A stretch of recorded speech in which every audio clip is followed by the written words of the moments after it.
le tribunal a rendu le verdict. Et le verdict dit clairement ceci, que l'État n'a pas apporté la preuve que nous, les populations, nous occupions son titre foncier. Les moyens de défense de l'État, parmi les moyens de défense de l'État, je voulais dire, c'est que ce serait la CDC qui serait détentrice du titre foncier de la zone de Plaine-Oreille Nord. Alors, dans le rendu, dans le jugement, le tribunal enjoint la CDC à fournir sur 2 mois, à compter du 5 mai 2025. Donc, jusqu'au 5 juillet, la CDC était censée fournir la preuve qu'elle détient le titre foncier de notre section. Malheureusement, en violation de la décision de justice, au lieu que l'État, via la CDC, apporte les arguments, justement, pour prouver que nous sommes en tort et que c'est nous qui sommes en train de violer la loi, l'État a préféré passer en force, en cassant nos habitations sans sommation. Je répète que nous avons été assignés par voie d'huissier.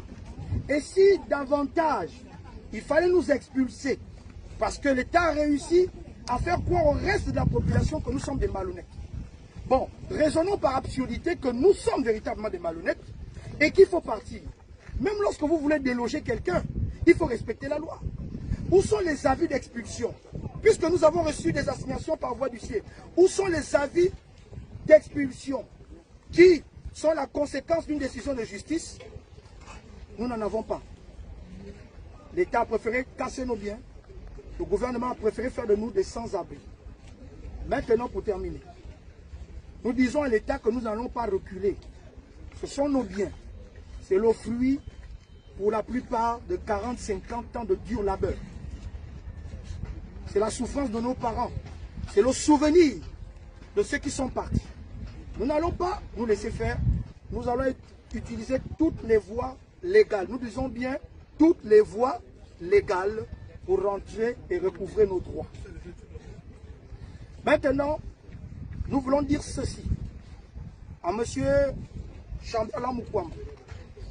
Nous vous avons interpellé via plusieurs canaux pour que vous fassiez, nous ayons, par principe de contradiction, que nous ayons un droit de réponse. Jusqu'à là, c'est lettre morte. Jusqu'à là, vous êtes en train de balbutier. Mais nous nous réservons le droit. Parce que c'est une vidéo mensongère et c'est une vidéo vraiment dangereuse. Nous nous réservons le droit d'ester ou d'engager des poursuites judiciaires à votre endroit. Je m'appelle M. Yannick Akonundumu. Je suis natif de Plaine-Oreille Nord. J'ai 46 ans aujourd'hui. Je suis né là, j'ai grandi là, je me suis marié là, j'ai eu mes enfants ici. Il est hors de question. Je parle parce que j'ai eu l'approbation et l'accord de mes frères et sœurs. Donc je parle en leur nom également. Nous ne voulons pas que l'État continue sur cette voie. Monsieur le Président de la République, ces populations vous ont fait confiance. La dignité des Gabonais, autrefois bafouée, vous a conduit en patriote à prendre vos responsabilités. Nous vous interpellons parce que vous êtes non seulement le président de la République, c'est-à-dire le père de la nation, mais mieux, vous êtes aujourd'hui le chef du gouvernement, donc le patron de l'administration publique. Nous ne voulons pas avoir l'impression qu'avant l'élection présidentielle, vous aviez une attitude qui consistait à séduire les populations pour qu'après la prestation de serment, on découvre un autre visage. Nous ne voulons pas le croire. Nous préférons croire que vous avez été induit en erreur.